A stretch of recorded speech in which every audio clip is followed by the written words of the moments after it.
시청자 여러분 안녕하십니까? BTV 대구 뉴스입니다. 첫 소식입니다. 킬러 문항은 배제됐지만 전반적인 난이도는 높았다. 수험생들은 이번 2024학년도 대학 수학능력 시험을 이렇게 평가했습니다. 전문가들은 가채점 결과를 통해 대학별 고사 응시 여부를 신중하게 결정해야 한다고 조언했습니다. 천혜열 기자가 취재했습니다. 교육과정의 내용과 수준을 충실히 반영했다. 한국교육과정평가원은 2024학년도 대학 수학능력시험을 고등학교 교육의 정상화에 도움이 되도록 핵심적이고 기본적인 내용을 중심으로 출제했다고 밝혔습니다. 교육과정의 핵심적인 내용일 경우에는 기존의 시험에서 다루어졌더라도 필요하다면 질문의 형태와 문제 해결 방식을 바꾸어 출제하였습니다. 또한 교육부의 사교육 경감 대책에 따라 소위 킬러 문항을 배제하였으며 공교육 과정에서 다루는 내용만으로도 변별력을 확보할 수 있도록 출제하였습니다. 영역별로 킬러 문항은 배제됐지만 전반적인 난이도는 높아졌습니다. 작년에 쉽게 출제됐던 국어는 올해 다양한 문제 형식이 등장하면서 학생들은 제법 어려웠다고 입을 모았습니다. 9월에 비해서는 쉽고 6월에 비해서는 어려웠던 것 같아요. 독서도 마지막 지문이 좀 어려웠고 언매도 조금 까다로웠던 것 같아요. 수학은 기본 개념과 원리를 이해하고 적용하는 능력을 평가하는 문항들이 출제됐지만 작년과 비슷한 수준을 보이면서 변별력은 확보한 것으로 평가받고 있습니다. 영어와 한국사, 탐구 영역도 핵심적이고 중요한 내용들을 중심으로 출제됐지만 선택 과목 유불리가 미세하게 작용할 것으로 예상됩니다. 영어는 좀 난이도가 있는 편이었고 제가 물리하고 생명과학을 쳤는데 생명과학은 전년도보다 좀 쉬웠지만 물리가 좀 어려웠어요. 원래 역학이 좀 어려웠는데 이번에 좀 더 어려웠던 것 같아요. 수험생들은 수능 이후 가채점 결과를 바탕으로 입시 전략을 세워야 합니다. 각 기관에서 나오는 과목별 등급 컷과 비교해보고 대학별 고사의 응시 여부를 따져봐야 합니다. 평소보다 수능 성적이 좀 좋았다라고 평가되는 학생들은 수능 응시, 대학별 고사의 응시 여부를 좀 신중하게 결정할 필요가 있습니다. 상대적으로 수시 지원에 비해 상대적으로 점수가 나오지 않았다라는 생각들은 나머지 대학별 고사인 면접이나 논술고사에 최선을 다할 것을 권장드립니다. 한국교육과정평가원은 20일까지 출제된 문항에 대한 이의 신청을 받은 뒤 오는 28일 정답을 확정해 발표합니다. 성적은 다음 달 8일 수험생들에게 통지될 예정입니다. BTV 뉴스 천혜열입니다. 2024학년도 대학 수학능력시험 부정행위가 대구에서는 7건 발생했습니다. 반입금지 물품을 갖고 있던 수험생 3명이 감독관에 의해 적발됐고 시험 종료 이후 답안을 작성한 수험생 1명도 부정행위로 처리됐습니다. 4교시 응시 규정을 위반한 수험생 3명도 감독관에게 적발됐습니다. 이러한 부정행위를 한 수험생은 수능 모든 과목의 시험이 무효 처리됩니다. 사회적 문제로 대두된 전세 사기 피해자를 돕기 위한 전세 사기 특별법이 공포된 지 6개월이 지났습니다. 하지만 피해자들은 아직도 실효성 있는 지원을 받지 못한 채 고통의 나날을 보내고 있습니다. 특히 대구시의 경우 부산이나 경기도와 같은 다른 지자체들과 달리 전세 피해 지원센터조차 운영하지 않아 서민 고통을 외면하고 있다는 비판을 받고 있습니다. 우성문 기자가 보도합니다. 신탁 사기 피해가 발생한 북구 침산동 다세대 주택. 신탁회사 동의 없이 임대차 계약 권한이 없는 임대인이 세입자들과 전세 계약을 하는 바람에 17가구 39명의 세입자들이 15억 원이 넘는 보증금을 떼이고 강제 퇴거될 처지입니다. 전세 사기 피해자를 지원하기 위한 특별법이 지난 6월 1일 공포 후 7월부터 시행됐지만 피해자들의 고통은 여전합니다. 특히 최근에는 경기도 용인에서도 159가구가 무더기 신탁 사기로 확인되는 등 신탁 제도를 악용한 전세 사기 사례가 확산되는 양상입니다. 신탁 사기 피해자들은 경매나 공매 유예, 우선 매수권, LH 매입 임대와 같은 지원 대책에 사각지대에 있습니다. 신탁 사기는 채권자가 경공매를 하는 것이 먼저가 아닌 명도 소송을 통해 피해자들을 밖으로 내쫓은 뒤 경공매를 할 수 있기 때문입니다. 이 상황은 정말 악랄한 기업이 특별법에 조그마한 구멍을 찾아서 그 구멍으로 피해자를 밀어넣고 있는 것입니다. 전세 사기 피해자들은 피해 사실을 입증하고 인정받는 것조차 쉽지 않은데 정부나 지자체로부터 제대로 도움을 받지 못하는 실정이라며 실효성 있는 대책 마련을 촉구하고 있습니다. 사기 의도가 있었느냐 없었느냐 이런 것들을 피해자들이 입증하도록 하는 이런 요건들도 반드시 완화를 시켜야 되고요. 쓸 수도 없는 까다로운 대출 요건을 대폭적으로 완화하고 길거리에 내몰리게 된 피해자를 위한 긴급 주거 지원도 확대돼야 하지만 대구의 경우 부산, 경기 등 다른 지자체와 달리 피해자들이 원스톱 상담을 받을 수 있는 창구조차 없습니다. 피해 당사자들이 찾는 곳이 변호사, 법무사이기 전에 대구시가 지원하는 피해 지원 센터여야 합니다. 피해자들이 이곳저곳 여러 곳을 찾아다니며 해결책을 찾는 것이 아니라 원스톱으로 상담과 지원이 가능한 센터를 설치해야 합니다. 피해자들은 엄연한 사기 범죄 피해자들인데도 가해자에 대한 강력한 처벌과 경종을 울리기에 앞서 오히려 피해자를 조롱하는 사회의 왜곡된 시선에도 상처를 받고 있습니다. BTV 뉴스 우성문입니다.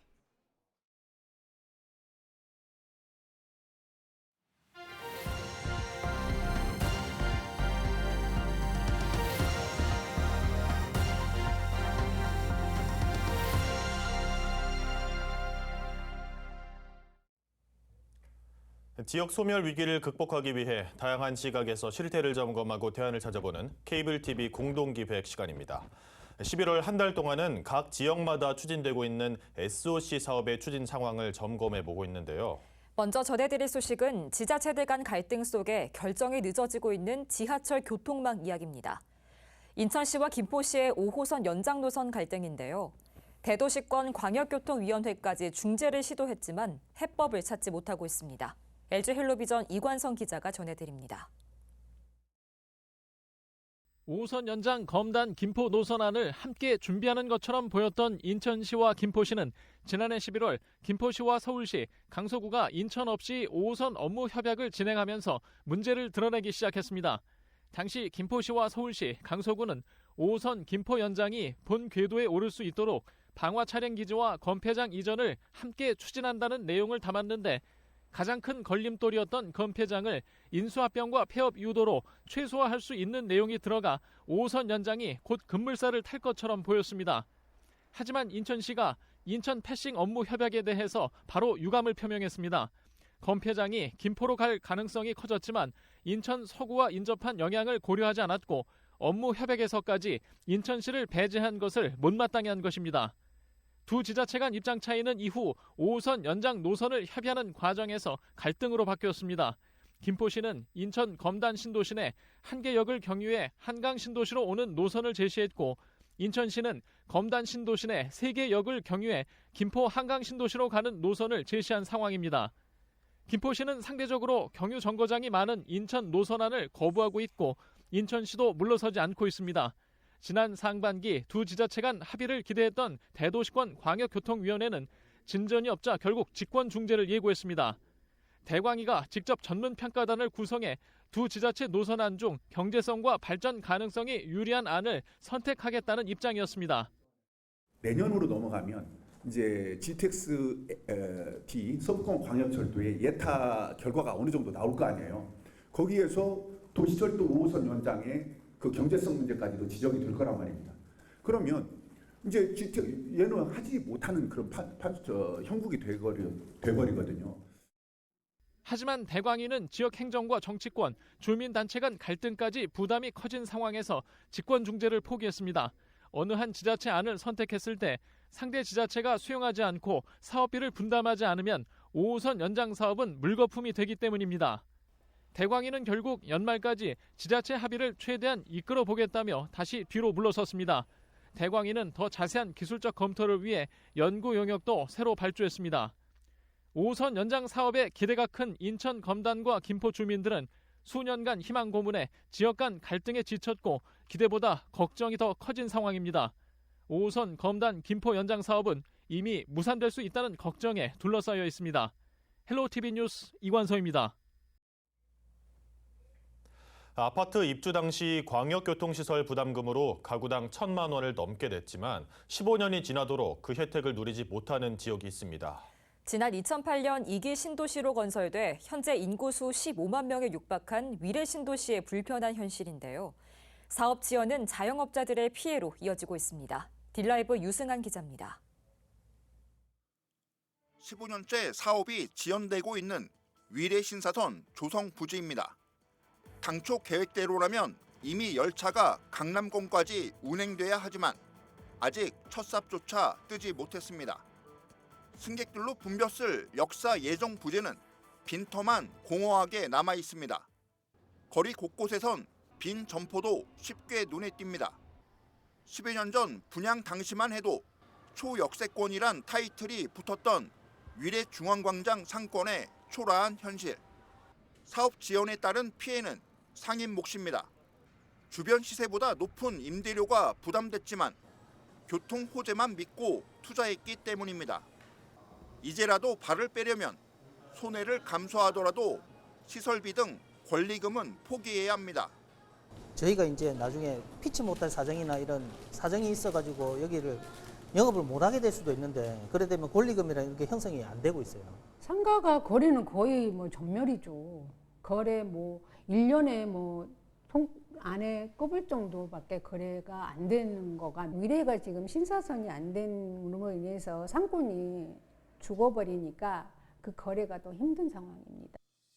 위례 신사선은 위례 신도시와 서울 신사역 구간 14.7km를 11개역 규모 경전철로 잇는 도시철도 사업입니다. 광역교통대책의 하나로 사업 추진 초안을 만든 주무처는 LH, 이를 수립한 당사자는 국토교통부입니다. 그동안 민간 투자자는 삼성물산에서 GS건설로 재지정됐고 주무관청도 국토부에서 서울시로 이관됐습니다. 위례 신사선은 우여곡절 끝에 착공 전 단계인 실시협약 체결 절차를 밟고 있지만 중앙정부의 민간 투자 사업 심의 관문을 수년째 넘지 못하고 있습니다. 주민들은 입주 당시 교통개선 부담금으로 가구당 평균 1,400만 원을 이미 지불한 상황. 사용료는 선 지불했는데 혜택은 전혀 누리지 못하고 있는 겁니다. 현재 기재부와 서울시, GS건설은 자재값과 물가 상승분, 총 사업비 산출을 두고 이견을 보여 난항을 겪고 있습니다.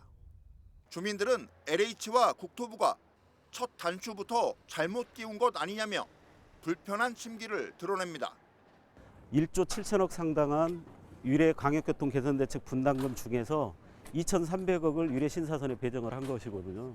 그렇기 때문에 핵심 사업에 더 많은 액수를 투입했다면 사업은 빨리 추진됐으리라고 생각합니다. 강남 한복판을 지나는 황금 노선으로 기대를 모았지만 착공을 위한 필수 절차를 여전히 통과하지 못해 장기 표류하고 있는 위례 신사선. 사회 기반 시설에 대한 취약성이 주민의 생존권마저 위협하고 있습니다. 딜라이브 뉴스 유승환입니다. 이번에는 충청권 소식입니다. 먼저 충남은 지난 대선에서 대규모 SOC 사업인 철도 관련 공약이 많았습니다. 하지만 대부분의 사업들이 답보 상태에 빠져 있거나 지자체의 재정 부담을 요구하고 있어 불만이 높습니다. 송용환 기자의 보도입니다.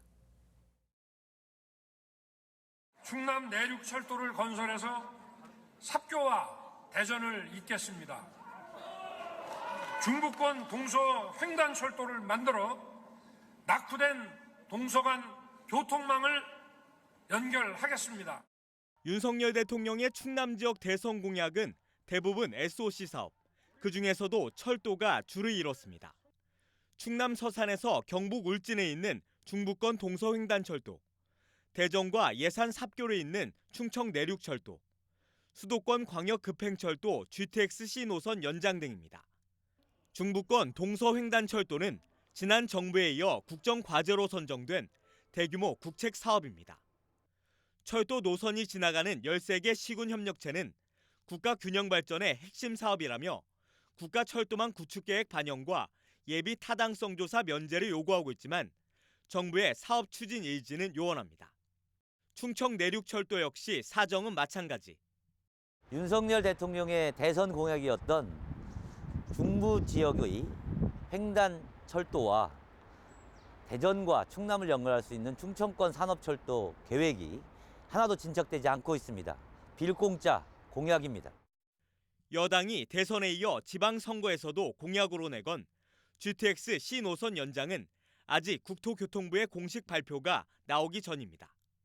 윤석열 대통령이 지난 6일 광역교통 간담회를 통해 천안아산 노선 연장 계획을 밝혔지만 국토부가 기간 단축을 위해선 추가 연장 구간에 대한 원인자 부담안을 제시하고 있어 지자체들의 재정 부담이 클 전망입니다. 천안은 약 1,497억 원, 아산은 1,126억 원을 부담해야 하는 것으로 알려졌습니다. 이번에 윤석열 대통령께서 천안까지 연장하겠다 이런 말씀을 하신 부분에 대해서도 굉장히 좋은 긍정적인 많은 반응을 가지고 있는 것 같습니다. 지자체들이 어렵게 운영되고 있잖아요. 그렇기 때문에 지자체에서 부담을 좀 줄일 수 있는 방법으로만 검토해 주신다면은.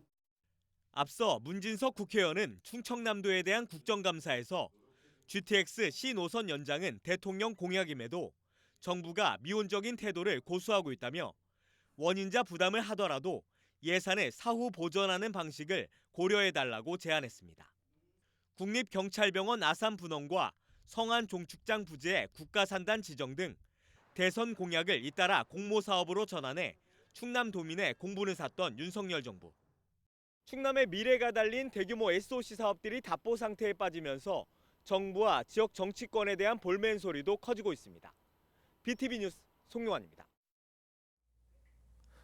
충북의 경우도 중부고속도로 확장과 청주공항 활성화 등 대규모 현안 사업들이 수두룩한데요. 하지만 당장 내년 국비 확보가 녹록지 않아 또 뒤로 밀리는 건 아닌지 우려됩니다. HCN 유소라 기자입니다. 충북의 대표적인 SOC 수건 사업이지만 20년 넘게 제자리 걸음인 중부고속도로 확장.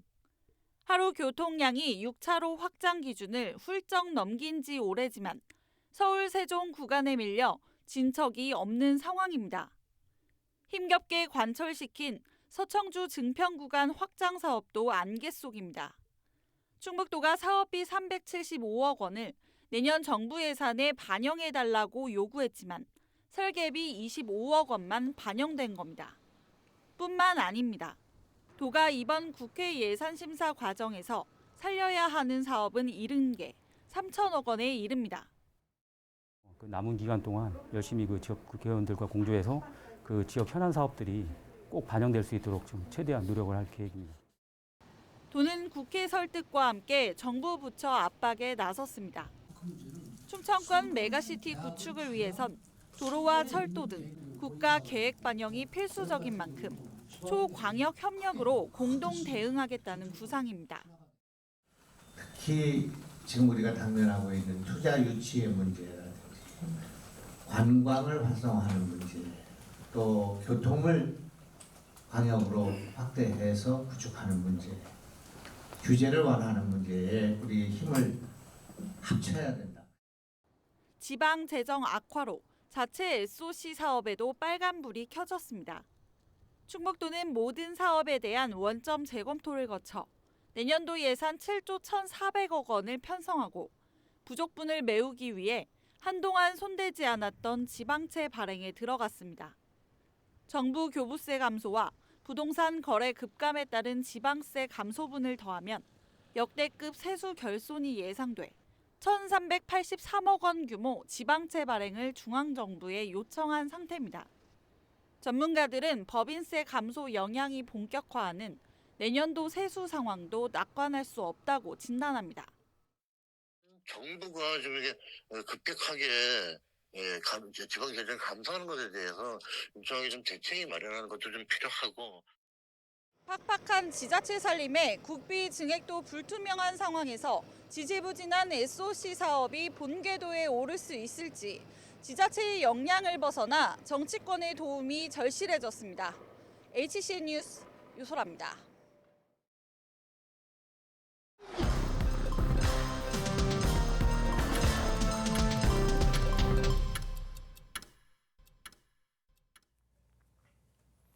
대구시는 15일부터 내년 3월 15일까지 4개월간 겨울철 자연재난 종합대책을 마련해 시행합니다.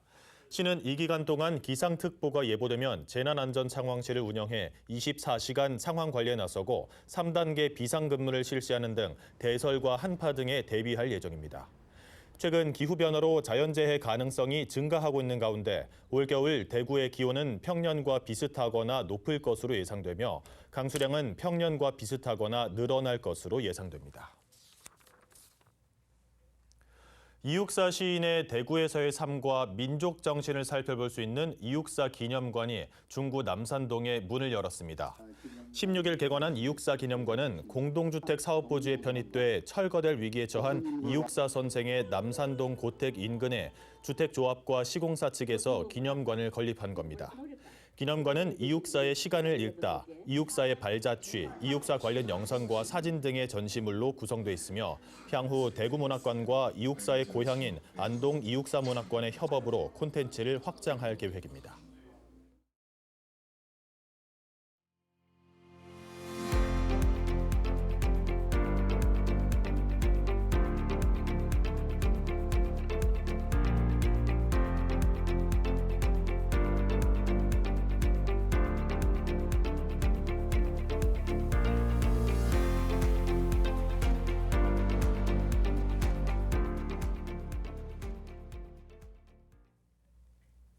전세 사기 피해가 전국 곳곳에서 이어지고 있는데요. 대구시도 다른 지자체처럼 시민들에게 실질적인 도움을 주는 지원 방안을 마련해야겠습니다. 이상으로 뉴스를 마칩니다. 시청해주신 여러분 감사합니다.